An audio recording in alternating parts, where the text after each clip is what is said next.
Gold, trusted gold buyers. మీరు తాకట్టు పెట్టిన బంగారాన్ని విడిపించి ఈ రోజు ఉన్న మార్కెట్ ధరకు కొనబడను.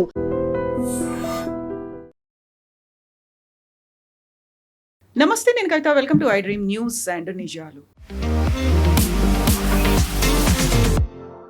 అమెరికాకు చెందినటువంటి సెంట్రల్ ఇంటెలిజెన్స్ ఏజెన్సీ CIA మీద రష్యా సహాయంతో ఇరాన్ గల్ఫ్ ప్రాంతంలో దాడులు చేయించిందా, అది కూడా మార్చిలో జరిగింది అనేటువంటి వార్తలు ఇప్పుడు అమెరికన్ వార్తాపత్రికల్లో ఎందుకని కనిపిస్తున్నాయి. దీని మీద ఇప్పుడు అమెరికా అధికారికంగా సెంట్రల్ కమాండ్ నుంచి కానీ అమెరికా ప్రభుత్వం నుంచి కానీ ఒక రెస్పాన్స్ అనేది రాలేదు. అధికారికంగా ఎలాంటి వివరాలు రాకపోయినప్పటికీ ఇరాన్కి రష్యా ఎందుకు సహాయం చేసింది అనే దాని మీద ఇప్పుడు చర్చ జరుగుతోంది. దాని మీదే ఇన్వెస్టిగేషన్ కూడా కొనసాగుతోంది అనేటువంటి వార్తలు వస్తున్నాయి. At the same time red సీలో ఉన్నటువంటి బాబెల్ మండేబ్ మీద, అక్కడ వెళ్తున్నటువంటి సౌదీ వాణిజ్య నౌకల మీద హౌతీలు అటాక్ చేశారనేటువంటి వార్తలు కూడా వస్తున్నాయి.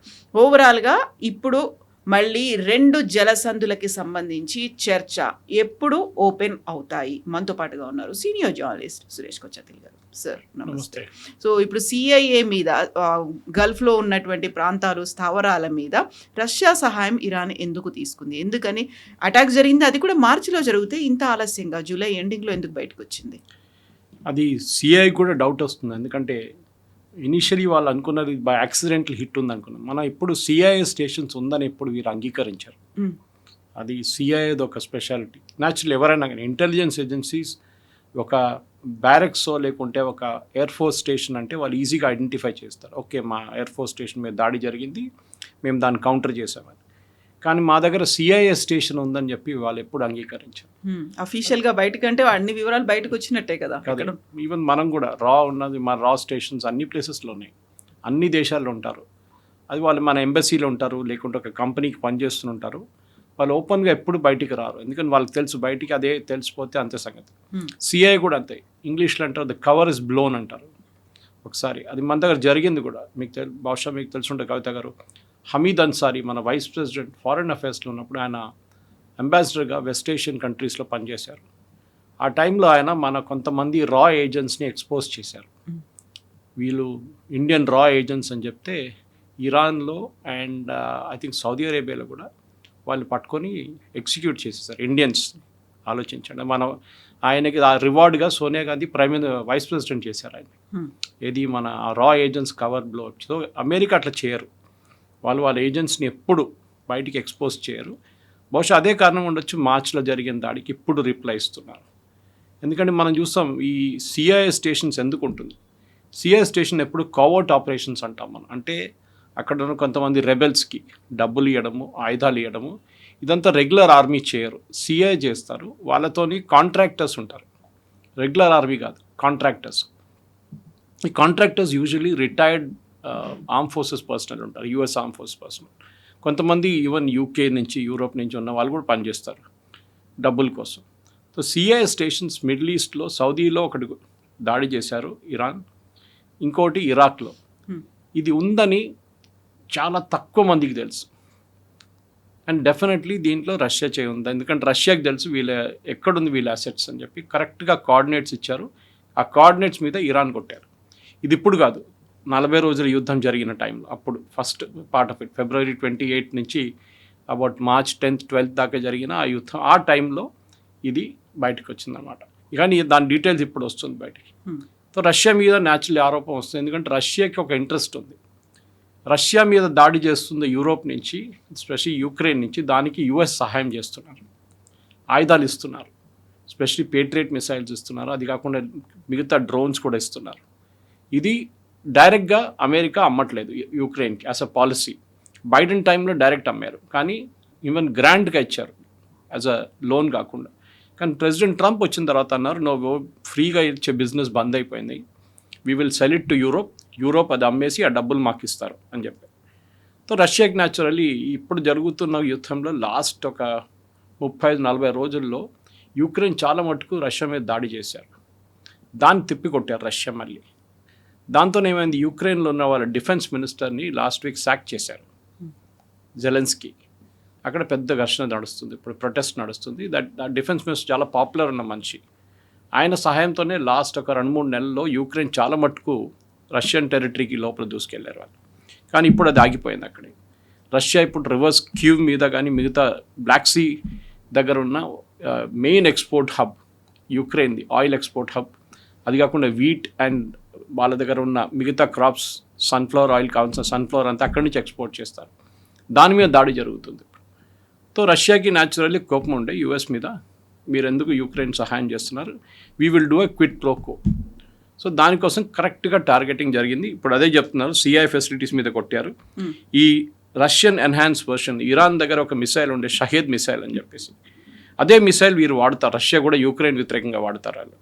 సో అది యాక్చువల్లీ ఏమంటారంటే ఎంబసీ లోపల వెళ్ళి it detonated but no deaths were reported. ఎంబసీని కొట్టారు, ఎంబసీలో ఉన్న సిఐ స్టేషన్ని కొట్టారు వాళ్ళు. So that is what they have done అన్నమాట. కానీ మాస్కో ఇప్పుడు కూడా ముందుకెళ్ళి ఇంకా సహాయం ఇరాన్ని చేయొచ్చు. బహుశా ఎప్పుడు దాకా యుక్రెయిన్ యుద్ధం ఆగదో రష్యా యుఎస్ మీద ఇండైరెక్ట్ అటాక్ చేయడం మొదలు పెడతారు. దాంతో యుఎస్ వెనక మళ్ళీ యుక్రెయిన్ బ్యాకింగ్ తగ్గిస్తారా, అది చూడాల్సిందన్నమాట. సో ఇప్పుడు ఇంత తీవ్ర స్థాయిలో యుద్ధం జరుగుతుంది అనుకున్నప్పుడు ఇరాన్ ఇలాంటి ప్రయత్నాలు చేస్తోంది అనేటువంటి ఒక మాటని ఇజ్రాయెల్ కూడా గతంలో చెప్పింది. స్వయంగా ట్రంప్ను లేపేసేటువంటి ప్రయత్నం, మీ మీదే హత్యాయత్నం జరగబోతోంది అనే మాట. ఆ తర్వాత ఇప్పుడు రష్యా సహాయం కూడా తీసుకుంది. అమెరికా అయితే దీన్ని ఒక సైలెంట్గా తీసుకోదు, లేదు ఓన్లీ వచ్చినటువంటి న్యూస్, కన్ఫర్మ్ న్యూస్ కాదు, అఫీషియల్ సోర్సెస్ నుంచి రాలేదు అనుకున్నప్పుడు కూడా ఒక చిన్న డౌట్ ఉంది అంటే చాలా సివియర్ యాక్షన్ అయితే ఉంటుంది కదా. డెఫినెట్గా సిఐ స్టేషన్ మీద దాడి చేయడం, సిఐ పర్సనల్ మీద దాడి చేయడం అని కొత్తది కాదు. మొన్న ఢాకాలో షేక్ హసీనాని అక్కడి నుంచి తొలగించిన టీంలో ఒక సిఐ ఆఫీసర్ ఆయన రూమ్లో చనిపోయిన స్టేట్లో దొరికారు. ఇన్ఫ్యాక్ట్ ఆయన్ని అక్కడ బాడీ పోస్ట్ మార్టం కూడా చేయకుండా డైరెక్ట్ అమెరికా తీసుకెళ్ళిపోయారు. ఒక ఐలాండ్లో ఉన్న పర్సన్. కరెక్ట్. సో ఈ వాజ్ కిల్డ్. దాని తర్వాత మొన్న ఇంకొక second CI officer also died in Dhaka. So ఈ సిఐ ఆఫీసర్స్కి లైఫ్ అంతే ఉంటుంది, ఎందుకంటే వాళ్ళకి మెడల్స్ రాదు, ఏం రాదు, వాళ్ళని ఐడెంటిఫై కూడా చేయరు. సేమ్ మన రా కూడా అంతే. ఇప్పుడు మన కుల్భూషణ్ జాదవ్ కేసు చెప్తుంటాం, కానీ ఈజ్ నాట్ ఎ రా ఏజెంట్. ఇప్పుడు రా ఏజెంట్ పేరు ఎప్పుడు బయటికి రాదు.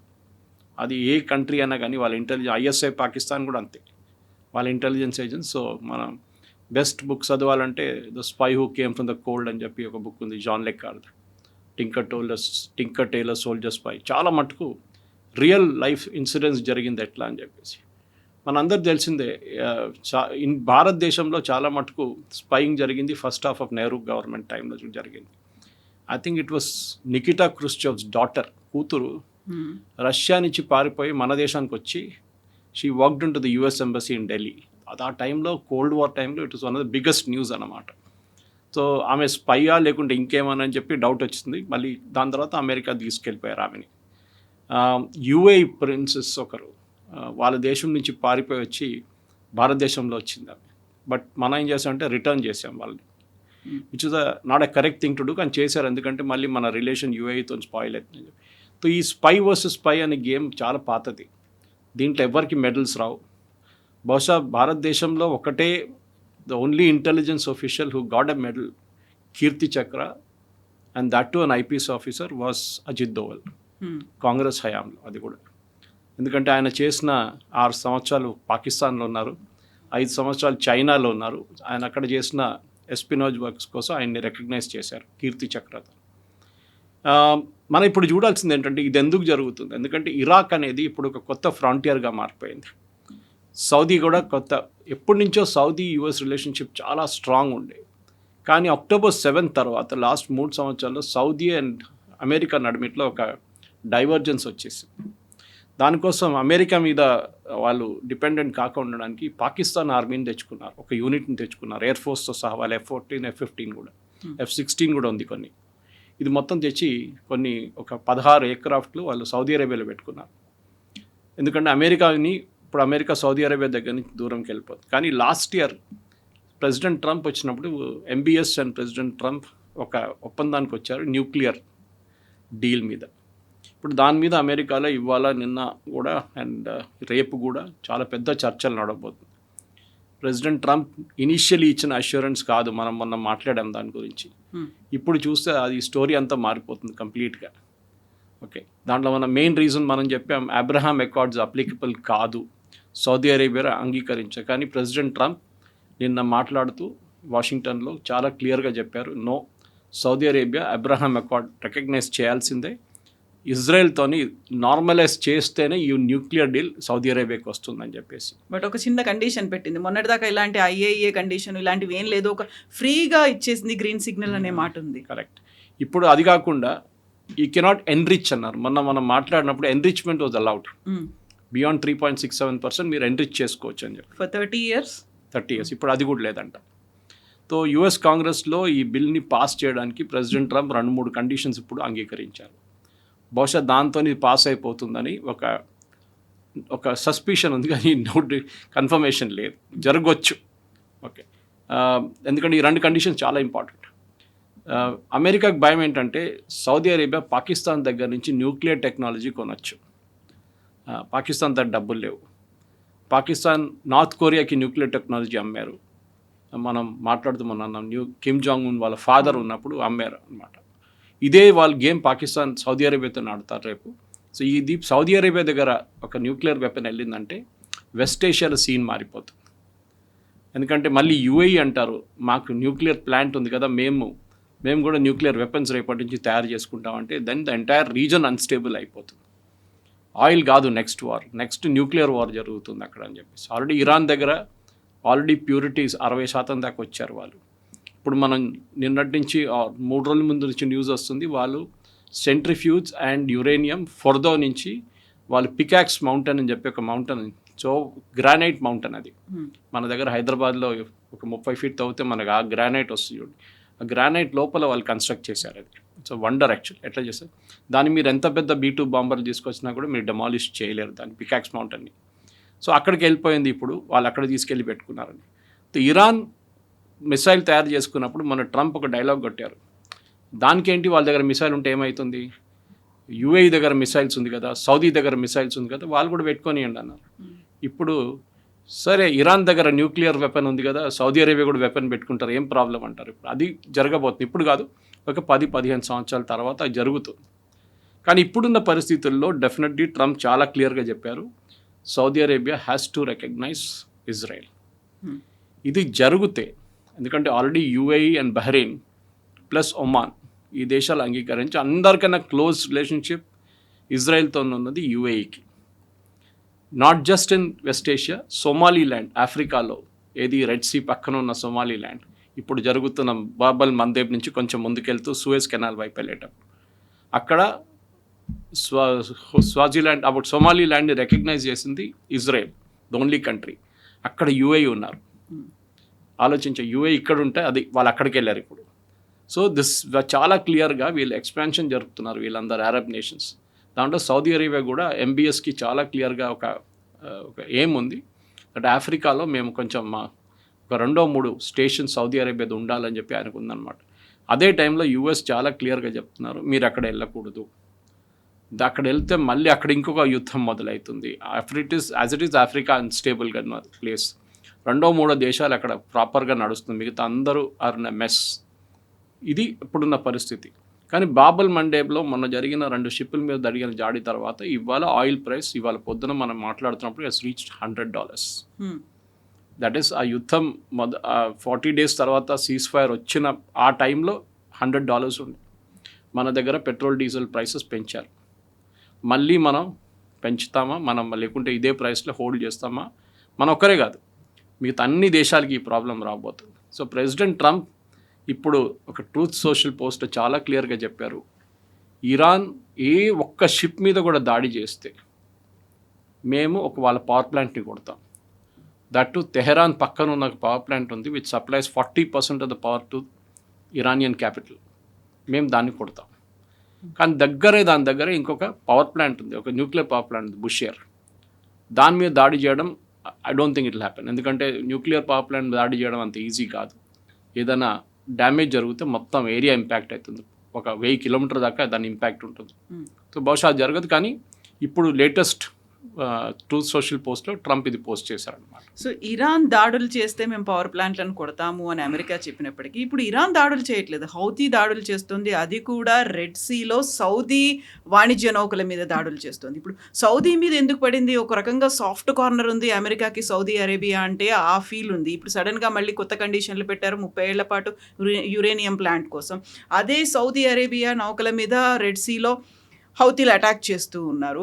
సో ఈ సిచ్యువేషన్లో మళ్ళీ అమెరికా ఎలా రియాక్ట్ అవుతుంది? సాఫ్ట్గా ఉంటుందా, హార్ష్గా రియాక్ట్ అవుతుందా? అంటే ఇప్పుడు అమెరికా చెప్పిన షిప్ని అటాక్ చేశారని చెప్పి దానికి క్లారిటీ ఇవ్వలేదు వాళ్ళు. షిప్ ఎక్కడ? గల్ఫ్ ఆఫ్ ఒమాన్లోనో, స్ట్రెయిట్ ఆఫ్ హార్మూజ్లోనో, బాబల్ మాందేవ్లోనో, రెడ్ సీలోనో ఎక్కడ అటాక్ చేస్తే అమెరికా అటాక్ చేస్తారని, అది కూడా ఇరాన్ అని చెప్పారు. వాళ్ళ హూతీస్, హెజ్బుల్లా, హమాస్ కాదు. హమాస్ దగ్గర, హెజ్బుల్లా దగ్గర షిప్ మీద అటాక్ చేయడానికి ఉన్న టెక్నాలజీ వాళ్ళ దగ్గర లేదు, which is there with Houthis. Technology ఏం లేదు, బేసిక్ డ్రోన్ అండ్ మిసైల్ అంతే. కానీ ఇప్పుడు బహుశా ఆ పని సౌదీ అరేబియా మీద ఇడ్చేస్తారు. కానీ కవిత గారు ఇక్కడ ఇంట్రెస్టింగ్ ఏంటంటే ఒక పొజిషన్ ఏంటంటే, వాట్ ఈస్ పాకిస్తాన్ డూయింగ్? ఎందుకంటే మీకు గుర్తుంటుంది, పాకిస్తాన్ సౌదీ అరేబియాతోనే ఒక డిఫెన్స్ ఒప్పందం చేశారు. యాక్చువల్లీ రిన్యూ చేశారు, అది పాత ఒప్పందం రిన్యూ చేశారు. దాంట్లో క్లియర్గా చెప్పారు, సౌదీ అరేబియా మీద ఎవరైనా దాడి చేస్తే పాకిస్తాన్ వాళ్ళ మీద దాడి చేస్తారు. ఇప్పుడు మనం చూడాల్సిందంటే, హూతీలు సౌదీ అరేబియన్ అసెట్స్ మీద కొడుతున్నారు, ల్యాండ్ అసెట్స్ కాదు, సీ అసెట్స్ మీద. పాకిస్తాన్ అటాక్ చేస్తారా లేదా? ఎందుకంటే పాకిస్తాన్ ఎయిర్ ఫోర్స్, ఇప్పుడే చెప్పాను చూడండి, పాకిస్తాన్ ఎయిర్ ఫోర్స్ జెట్స్ అక్కడ ఉంది, 4,000 మంది సోల్జర్స్ అక్కడ ఉన్నారు. పాకిస్తాన్ ఇప్పుడు ఏం చేస్తారు? Will they walk the talk, లేకుండా ఒప్పందం ఒట్టే పేపర్లోనే ఉండిపోయిందా? ఇదొకటి మనం చూడాల్సి. ఎందుకంటే సౌదీ అరేబియా చాలా కేర్ఫుల్గా ఉన్నారు కవిత గారు. మీరు చూస్తే సౌదీ ఇప్పుడు దాకా వాళ్ళు వాళ్ళ షిప్ మీద దాడి చేసిన తర్వాత ఒక స్టేట్మెంట్ ఆఫ్ కండమ్నేషన్ కూడా చేయట్లేదు ఇరాన్ మీద ఆర్ హూతీస్ మీద. ఈ హూతీలతోని లాస్ట్ 4 సంవత్సరాల్లో ఒక సీజ్ ఫైర్ నడుస్తుంది సౌదీ అరేబియాతో, అది ఇప్పుడు కూడా ఉంది. కానీ ఈ 2 అటాక్స్ తర్వాత ఆ సీజ్ ఫైర్ ఉందా లేదా అనేది బహుశా ఇంకా నెక్స్ట్ 2 to 3 డేస్లో తెలిసిపోతుంది. సౌదీ అరేబియా తిప్పి కొడితే హూతీలని, అప్పుడు మనకి స్టోరీ మారిపోతుంది. బార్బల్ మండేబ్లో ఆయిల్ 110 కూడా వెళ్ళొచ్చు. కానీ చేయకుంటే, క్వైట్గా ఉంటే సౌదీ అరేబియాకి ప్రాబ్లం. ఎందుకంటే Saudi east west pipe line మనకు తెలిసింది, is the main pipe line వాళ్ళకి. ఇప్పుడు స్ట్రెయిట్ ఆఫ్ హార్మూజ్ పనిచేయట్లేదు. So east west pipe line నుంచి ప్రతిరోజు 4 మిలియన్ బ్యారెల్స్ వాళ్ళు ట్రాన్స్మిట్ చేస్తున్నారు, ఫ్లో చేస్తున్నారు. అది యాన్బూ పోర్ట్ వచ్చి అక్కడి నుంచి షిప్స్ తీసుకెళ్తున్నారు. దాంట్లో 2 షిప్పుల మీద దాడి జరిగింది. దాంట్లో ఒక షిప్ ఇండియాకి వస్తుండే యాక్చువల్లీ. ఆ షిప్ మీద దాడి, they are both owned by Saudi Arabia. Saudi Arabia government ships అవి. సో ఇప్పుడు దాంతోనే ఒక కొత్త సిచ్యువేషన్ మారిపోయింది. ఇప్పుడు ఇరాన్ దాడి చేయట్లేదు సౌదీ అరేబియా మీద, హూతీలు దాడి చేస్తున్నారు. సో ఇప్పుడు సౌదీ అరేబియా మళ్ళీ చేస్తారా? ఎందుకంటే కువైత్, బహ్రెయిన్, ఖత్తర్ రెగ్యులర్గా అటాక్ చేస్తున్నారు ఇరాన్. కానీ ఇప్పుడు కొత్త సిచ్యువేషన్ ఇది ఇట్లా మారిపోయింది అనమాట. కానీ అమెరికా ఇచ్చిన వార్నింగ్తోని స్ట్రెయిట్ ఆఫ్ హార్మూజ్లో మీరు ఒక్క షిప్ మీద కూడా దాడి చేస్తే మేము మీ పవర్ ప్లాంట్లో కొట్టేస్తాం. That is going to be big danger. ఎందుకంటే మళ్ళీ ఇరాన్ ఏం చేస్తారు? Kuwait, Bahrain, Qatar, Iraq and even Oman కావాలంటే వాళ్ళ పవర్ ప్లాంట్ మీద దాడి చేస్తారు. That will be a terrible situation. ఎందుకంటే చైన్ రియాక్షన్ లా ఉంటుంది. మోర్ దెన్ చైన్, వీళ్ళందరూ ఈ పవర్ ప్లాంట్ ఆయిల్తో నడిపిస్తారు. వాళ్ళ దగ్గర బొగ్గు లేవు, they don't have an alternative. ఈ పవర్ ప్లాంట్ని కొట్టామనుకోండి, వాళ్ళ దగ్గర ఇంకొక ప్లేస్ నుంచి పవర్ తెచ్చుకోవడానికి వాళ్ళ ఫెసిలిటీ కూడా లేదు, వాళ్ళ అంత గ్రిడ్ లేదు వాళ్ళ దగ్గర ఓన్లీ ఆయిల్ మీద డిపెండ్ అవుతుంది. ఆయిల్ పైప్ లైన్స్ కొట్టారనుకోండి ఇరాన్, మళ్ళీ మొత్తం కంప్లీట్ ఆ సీక్వెన్స్ పోతుంది, వీళ్ళ దగ్గర ఆయిల్ ఉండదు వీళ్ళ దగ్గర. అది సౌదీ అరేబియా కూడా అదే ప్రాబ్లం ఉంది, కువైత్ కూడా అదే ప్రాబ్లం ఉంది, బహ్రెయిన్కి అదే ప్రాబ్లం ఉంది, ఖత్తర్ కూడా అదే. ఖత్తర్లో గ్యాస్ యూస్ చేస్తారు పవర్ ప్లాంట్స్ కోసం. But Khattar is a very small country, ఎంత 174 కిలోమీటర్లు అంతే, and 4 lakhs is the population. మన దగ్గర ఒక జిహెచ్ఎంసీ వార్డులో ఉంటారు దానికని ఎక్కువ. సో ఇప్పుడున్న పరిస్థితుల్లో Saudi Arabia is going to be very very crucial. Saudi role ఏముండబోతుంది? 2 వైపు నుంచి సౌదీ మీద ఇప్పుడు ప్రెషర్ రాబోతుంది. ఒకటి, సౌదీ ఇజ్రాయెల్ని అంగీకరించకపోతే nuclear deal will not go through. అప్పుడు సౌదీ అరేబియా ఏం చేస్తారు? మళ్ళీ రష్యా వైపుకి వెళ్తారు. ఎందుకంటే దీనికన్నా ముందు కూడా వాళ్ళు థ్రెటన్ చేశారు, అమెరికా ఇవ్వకపోతే we will go to Russia. కానీ రష్యా దగ్గర మనం మాట్లాడాం టయోటా కార్ కాన్సెప్ట్. ఇప్పుడు ఇరాక్లో అదే నడుస్తుంది, ఇరాన్లో కూడా అదే నడుస్తుంది. They are saying same thing. Russia అంటున్నారు, మీరు అమెరికాతో ఉంటే మీకు మేము న్యూక్లియర్ ఫ్యూయల్ ఇవ్వము, యూ డిసైడ్. ఇరాక్ చెప్పేశారు. ఇరాక్లో కూడా ఒక ప్లాంట్ ఉంది, రష్యన్ ప్లాంట్, అండ్ ఇరాన్లో కూడా ఒకటి ఉంది. ఇరాన్ నో ప్రాబ్లం, వాళ్ళు సప్లై చేస్తారు. కానీ ఇప్పుడు జరగబోయేది మోస్ట్ ఇంట్రెస్టింగ్ ఈ సౌదీ అరేబియా. అమెరికా వాళ్ళ టెక్నాలజీ ఇవ్వకపోతే డెఫినెట్గా సౌదీ అరేబియా రష్యా దగ్గర వెళ్తారు, లేకుంటే ఈవెన్ చైనా దగ్గర వెళ్ళొచ్చు.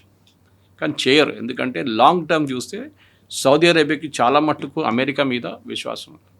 They don't trust Russia as much. ఎందుకంటే పుటిన్ ఆయన వార్ స్ట్రాటజీ సపరేట్.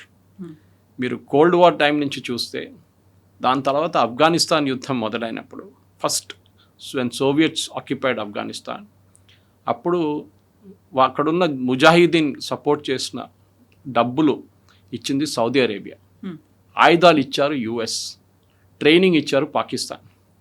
తర్వాత ముజాహిదీన్ అల్ఖైదాగా మారిపోయారు, ఐసిస్గా మారిపోయారు. దాని నుంచి జరిగిన ప్రాబ్లం మనకు తెలుసు. ఇప్పుడు అది తెహ్రీకే తాలిబాన్గా మారిపోయారు. సో సౌదీ అరేబియాకి మెయిన్ రీజన్ ఏంటంటే, ఒకటి వాళ్ళు ఇస్లామిక్ వరల్డ్లో ఒక లీడర్షిప్ పొజిషన్ చూసుకుంటానికి ట్రై చేస్తున్నారు. కానీ మొహమ్మద్ బిన్ సల్మాన్ లాస్ట్ ఒక వారం 10 రోజుల నుంచి రియాక్ట్ కావట్లేదు ఎక్కువ. రీజన్ అర్థం కావట్లేదు ఎందుకో. ఆయన యూజువలీ చాలా అగ్రెసివ్ ఉంటారు మనిషి. మనకు తెలిసిందే, వాళ్ళు ఒక డిసిడెంట్ ఉండే, ఒక డిసిడెంట్ డిప్లొమాట్ని, వాళ్ళు ఒక ఆథర్ని ఒక I think it was in Paris వాళ్ళ ఎంబసీలో చంపేశారు. ఈ చాలా మటుకు వీళ్ళ దగ్గర ఉంది. Saudi Arabia is very ruthless. కానీ ఇరాన్తో ఇంత సాఫ్ట్గా ఎందుకున్నారు? భయపడుతున్నారా? Or they waiting for Pakistan or America to do the rest? అది మనం చూడాల్సి. ఎందుకంటే ఇప్పుడున్న పరిస్థితుల్లో మనం చాలా మటుకు చూస్తే ఈ 4-year ట్రూస్ బ్రేక్ అవుతుందని అందరికి డౌట్ ఉంది. ఈ సీజ్ ఫైర్ బ్రేక్ అయితే దెన్ హూతీలు సౌదీ అన్నిట్లో మళ్ళీ పాత టైం లాగానే మళ్ళీ యుద్ధాలు మొదలవుతాయి, వాళ్ళు మిసైల్స్ మొదలవుతాయి. ఎందుకంటే మనం చూసాం స్ట్రెయిట్ ఆఫ్ హార్మోస్ నుంచి ప్రతిరోజు 20 million barrels ఆయిల్ బయటకు వెళ్తుండే. That is almost 1/5 of the world supply. ఇప్పుడు బాబుల్ బంద్ అయిపోయింది అనుకోండి, ఇంకొక 4 million barrels పోతుంది. So 24 million barrels per day will be lost, which will be easily ఒక 30 to 40% of the world supply. దానికోసం చూడండి, నిన్నదాకా 86లో ఉన్న ఆయిల్ 86-88లో ఉన్న సడన్గా బాబుల్ మందబ్ క్లోజ్ అని చెప్పగానే 100కి వెళ్ళిపోయింది. So this is bad news అన్నమాట మనలాంటి దేశాలకి, ఈవెన్ మోస్ట్ నేషన్స్కి, ఈవెన్ యూరోప్ కూడా ప్రాబ్లం అవుతుంది. ఎందుకంటే యూరోప్లో ఇప్పుడు వింటర్ స్టోరేజ్ మొదలవుతుంది. వాళ్ళకి వింటర్ కోసం కావాల్సిన ఆయిల్ కానీ వాళ్ళని ఇదంతా వాళ్ళు స్టోర్ చేసుకుంటారు ఇప్పుడు.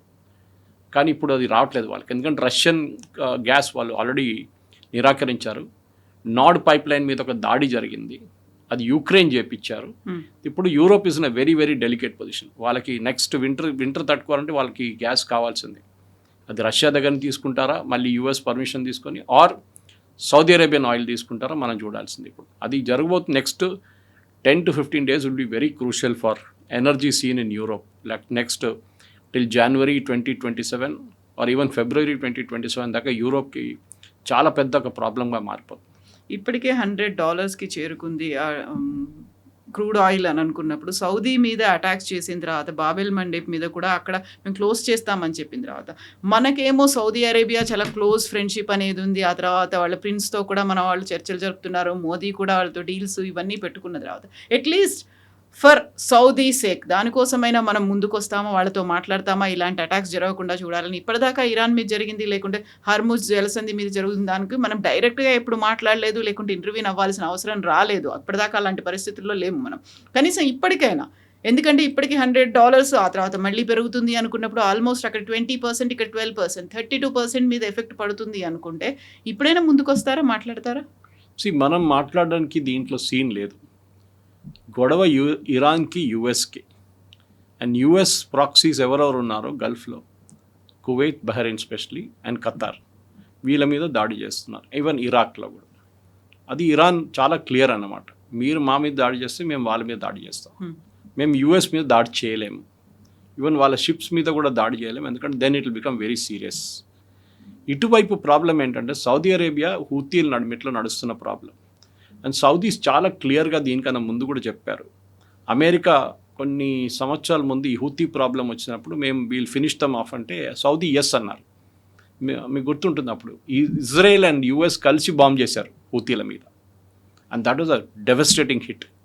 ఇప్పుడు సౌదీ అరేబియా ఆప్షన్ మనం మాట్లాడలేము, ఎందుకంటే మన మాట హూతీలు వినరు.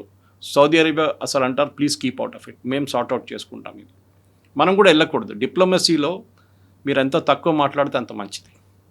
మీరు వెళ్ళి మాట్లాడిన తర్వాత పాకిస్తాన్ సీన్ మనకు అయిపోతుంది. పాకిస్తాన్ దళాలు పని చేశారు చూడండి, ఈ మెమరాండమ్ ఆఫ్ అండర్స్టాండింగ్. ఇప్పుడు యూఎస్ కాంగ్రెస్లో పాకిస్తాన్ తిడుతున్నారు US congressmen, saying that it entire scene mess up చేసింది పాకిస్తాన్ అని చెప్పేసి. ఆ మెమరాండమ్ ఆఫ్ అండర్స్టాండింగ్ కరెక్ట్గా రాయకుంటే ఇంగ్లీష్ తెలియకపోతే ఇంగ్లీష్ తెలియదని చెప్పాలి మీకు, ఎట్లా ఎవరు డ్రాఫ్ట్ చేశారని చెప్పి యూఎస్లో కాంగ్రెస్ మెన్ సెనేటర్స్ ఇప్పుడు పెద్ద గొడవ చేస్తున్నారు. సో మన వైపు నుంచి చేయాల్సింది ఒకటే ఉంది సొల్యూషన్, దట్ మనకు కావాల్సిన ఎనర్జీ సెక్యూరిటీ మనం తెప్పించుకోవాలి. మనం ఆల్రెడీ ఫార్వర్డ్ కాంట్రాక్ట్ సైన్ చేసాం, అంటే బహుశా డిసెంబర్ దాకా ఉన్న కాంట్రాక్ట్స్ మనం సైన్ చేసుకున్నాం. ఎప్పుడు ఆయిల్ 74 ఉన్నప్పుడు, కొన్ని ప్లేసెస్లో 72లో కూడా మనం సైన్ చేసుకున్నాం. అది అంగోలా ఉండొచ్చు, నైజీరియా ఉండొచ్చు, అర్జెంటీనా ఉండొచ్చు, వెనిజువేలా, ఈవెన్ యుఎస్. సో మనకి ఇప్పుడు స్ట్రైట్ ఆఫ్ హార్మూజ్ క్లోజ్ కావడంతో మనకి ప్రాబ్లం లేదు ఇప్పుడు బహుశా నెక్స్ట్ 3 months కోసం అట్లీస్ట్. సౌదీ అరేబియా వాళ్ళు ఆయిల్ బయటకు తెచ్చుకుంటారు, డెఫినెట్గా చేస్తారు. వాళ్ళు 2 షిప్ల మీద దాడి జరిగింది, వాళ్ళు వెయిట్ చేస్తారు. 3వ షిప్ మీద దాడి జరిగింది అనుకోండి, Saudi will go all out against Houthis. And Houthis దగ్గర అంత కెపాసిటీ లేదు. స్పెషలీ లాస్ట్ ఒక సంవత్సరం పాటు ఈ యుద్ధం కన్నా కొంచెం ముందు కూడా వాళ్ళకి ఆయుధాలు రావడం బంద్ అయిపోయింది ఇరాన్ నుంచి. అమెరికా చాలా మటుకు షిప్స్ పెట్టారు అక్కడ చెక్ చేయడానికి, బై ఎయిర్ తీసుకురాలేకపోతున్నారు. మొన్న కూడా మీకు గుర్తుంటుంది, సనా ఎయిర్పోర్ట్ మీద దాడి చేశారు. అది చేసింది ఎవరో ఇప్పుడు కూడా తెలియదు. సో వీళ్ళు అంటున్నారు, రెబెల్స్ అంటున్నారు, హూతీలు అంటున్నారు, Ansarullah Houthi, that it was Saudi Arabia. Saudi Arabia అంటున్నారు మేము చేయలేదంటున్నారు. అండ్ మెయిన్ గవర్నమెంట్ ఉన్న వాళ్ళ ఒఫిషియల్ గవర్నమెంట్ దగ్గర ఇన్ని ఆయుధాలు లేవు. సో ఇది చేపించింది బహుశా పాకిస్తాన్. ఆ సౌదీ అరేబియాలో ఉన్న పాకిస్తాన్ ఎయిర్క్రాఫ్ట్ యూజ్ చేసి సనాని బాంబ్ చేశారు ఆ రోజు. కానీ పాకిస్తాన్ అది బయట చెప్పారు, ఎందుకంటే రేపు ఇరాన్ తిరిగి పాకిస్తాన్ కూడా కొట్టచ్చు. అది ఇంకా ఫ్లాష్ పాయింట్ విల్ ఇంక్రీజ్ అన్నమాట, ఎందుకంటే Pakistan is a nuclear armed nation. వాళ్ళ న్యూక్లియర్ బేస్ మీద కొట్టారనుకోండి, then it will become very dangerous అన్నమాట. ఇప్పుడున్న పరిస్థితుల్లో ఇంకొక ప్రాబ్లం వచ్చింది కవిత గారు. ఇప్పుడు ఇవాళ పొద్దున ఇరాన్ అంటున్నారు we will now bomb the UK base. ఒకటి యూకేలో ఒక రాయల్ ఎయిర్ ఫోర్స్ బేస్ ఉంది, దాన్ని మేము బాంబ్ చేస్తాము ఇవ్వాలో లేకుంటే రేపని. ఎందుకంటే అక్కడ ప్రెసిడెంట్ ట్రంప్ ఒక కొత్త పోస్ట్ ఇవాళ చెప్పాను చూడండి, పొద్దున పోస్ట్ చేశారు. దాంట్లో ఈ పికాక్స్ మౌంటైన్ని కొట్టడానికి ప్లాన్ చేస్తున్నారు. అది బాంబ్ చేయాలంటే మనం గుర్తుంటుంది మీకు, లాస్ట్ జూలైలో B-2 బాంబర్స్ యూస్ చేస్తారు. వెరస్ ఈ పర్టికులర్ బేస్లో B-1 బాంబర్స్ ఉన్నాయి. అది అక్కడి నుంచి టేక్ ఆఫ్ చేసి ఇరాన్ని కొట్టడానికి ఉన్న డిస్టెన్స్ వాళ్ళకి సరిపోతుంది. అఫ్కోర్స్ రీఫ్యూయల్ చేయాల్సి వస్తుంది అక్కడ మిట్లా 2-3 సార్లు. ఈ B-1 బాంబర్స్ తీసుకొచ్చి మెయిన్ బేస్ ఇది. దీనికన్నా ముందు కూడా మీకు గుర్తుంటుంది, ఆ 40-day వార్ టైంలో February 28 తర్వాత జరిగిన 40 రోజుల్లో ఒక్కసారి ఆ బేస్ మీద దాడి చేశారు వాళ్ళు. సైప్రస్ బేస్ మీద కూడా దాడి చేశారు ఇరాన్. అంటే వాళ్ళ రేంజ్ ఆలోచించండి, they are going beyond 1500 kilometers. మనం యుద్ధం మొదలైన కన్నా దానికన్నా ముందు ఒక అనాలిసిస్ ఏముందంటే, ఇరాన్ దగ్గర ఉన్న missiles maximum distance is about 1000 కన్నా తక్కువ. ఇప్పుడు మన దగ్గర అగ్ని ఉంది చూడండి, అగ్ని వేరియస్ స్టేజెస్ ఉంది, 1, 2, 3, 4, 5, and third one can go to 3500 kilometers and beyond. మనం చైనా కొట్టచ్చు కావాలంటే, ఐ మీన్ హైపోథెటికలీ రష్యా దాకా వెళ్ళొచ్చు, మన రేంజ్ అంత ఉందన్నమాట. కానీ ఇరాన్ దగ్గర అంత రేంజ్ లేదు. వాళ్ళ బ్యాలిస్టిక్ మిసైల్స్ ఉంది కానీ, అండ్ క్రూజ్ మిసైల్స్ ఉంది కానీ, వాళ్ళ దగ్గర అంత ఇంటర్కాంటినెంటల్ ICBMs వాళ్ళ దగ్గర లేదు. మన దగ్గర ఉంది, ఇజ్రాయెల్ దగ్గర ఉంది, US దగ్గర ఉంది, రష్యా దగ్గర ఉంది, ఈవెన్ చైనా హ్యాస్ ఇట్. ఒక 5-6 దేశాల దగ్గర ఈ టెక్నాలజీ ఉందన్నమాట. నార్త్ కొరియా ఉంది అంటారు అప్పుడప్పుడు, కానీ వీ రియలీ డోంట్ నో, వాళ్ళు టెస్ట్ చేయలేదు అంతా ఇప్పుడు దాకా. సో ఇప్పుడు ఈ RAF బేస్ మీద దాడి చేస్తే దెన్ గేమ్ మారిపోతుంది. కానీ ఇప్పుడు కొత్త బ్రిటిష్ ప్రైమ్ మినిస్టర్ ఏమంటున్నారంటే, ఈ B-1 బాంబర్స్ వాళ్ళు ముందు కూడా అదే చెప్పారు, ఈవెన్ జాక్ స్టామర్ ఉన్నప్పుడు కూడా ఇదే చెప్పారు, that we will not use it for offensive purpose, defensive పర్పస్కే వాడుకుంటామని. ఇది చాలా ఒక థిన్ లైన్ కవిత గారు. ఒఫెన్సివ్ ఏంటి, డిఫెన్సివ్ ఏంటి? ఎయిర్క్రాఫ్ట్ అంటే ఎప్పుడు ఒఫెన్సివ్ ఉంటుంది, డిఫెన్సివ్ అంటే మీ మీద దాడి చేశారు, మా మీద దాడి చేస్తారు, మేము మీ మీద దాడి చేస్తున్నాం, దట్ ఈస్ డిఫెన్సివ్ పాస్చర్. కానీ ఇప్పుడు ఇరాన్ న్యూక్లియర్ ఫెసిలిటీస్ మీద కొట్టడం అనేది ఇట్స్ ప్యూర్లీ ఒఫెన్సివ్. అండ్ దాన్ని మనం వీళ్ళు ఆర్డినరీ F-35 తీసుకొచ్చి ఏం చేయలేరు. వాళ్ళకి కావాల్సింది B-1 బాంబర్స్, హెవీ మిసైల్స్ ఉంటుంది, 500 కిలోలు, 1000 కిలోలు, 1500 కిలోలు వెయిట్ ఉన్న మిసైల్స్ ఉంటుంది. దాన్ని బంకర్ బస్టర్ అంటారు. ఆ దాన్ని కొట్టాలంటే అదే యూజ్ చేయాలన్నమాట. సో బహుశా ఇప్పుడు నెక్స్ట్ 2-3 డేస్లో అది జరగవచ్చు. ఇప్పుడు ఇరాన్ ఈ బాంబింగ్ చేస్తారా లేదా అనేది ఒక సెకండ్ కన్సిడరేషన్ ఉన్నట్టు. ప్రెసిడెంట్ ట్రంప్ యాక్సియోస్తోని నిన్న ఒక ఇంటర్వ్యూలో ఏమన్నారంటే, ఇప్పుడు దాకా ఎవరు మీరు చూడలేదు అట్లాంటి బాంబింగ్ జరగబోతుంది ఇప్పుడు నుంచి అని చెప్పి, and I'm ready for it అన్నారు. సో బహుశా నెక్స్ట్ 2 డేస్లో ఈ B-1 బాంబర్స్ ఉండొచ్చు, మిగతా బాంబర్స్తో చేస్తారు. కానీ CA ఇప్పుడు కూడా అంటున్నారు, మీరు ఎంత బాంబింగ్ చేసినా కానీ ఇరాన్లో బూట్స్ ఆన్ ద గ్రౌండ్ పెట్టకుండా ఏం చేయలేము అని. సో బహుశా బూట్స్ ఆన్ ద గ్రౌండ్ ఎక్కడ, కార్గ్ ఐలాండ్నా, బాబల్ మండేబ్నా, ఈ 2 ఐలాండ్స్ పట్టుకుంటే మెయిన్గా బాబల్ మండర్ ఒక పెద్ద పోర్ట్ అనుకోండి, అండ్ కార్గ్ ఐలాండ్, దీన్ని క్యాప్చర్ చేసుకుంటే డెఫినెట్గా ఇరాన్ రియాక్ట్ అవుతారు. ఇరాన్ బహుశా అక్కడ వాళ్ళ సోల్జర్స్ మీద మిసైల్ కొట్టడం మొదలు పెడతారు. అమెరికాకి ఇది చేయకుండా ఏం చేయలేము. ఆయిల్ 110కి వెళ్ళిపోతుంది. ప్రెసిడెంట్ ట్రంప్ ఏదో ఒక నిర్ణయం తీసుకోవాల్సిందే. అండ్ బహుశా ఎండ్ గేమ్ అంటాం వార్లో, అది బహుశా ఇప్పుడు జరగబోతుంది. Yes, sir. Thank you, sir. Thank you very much.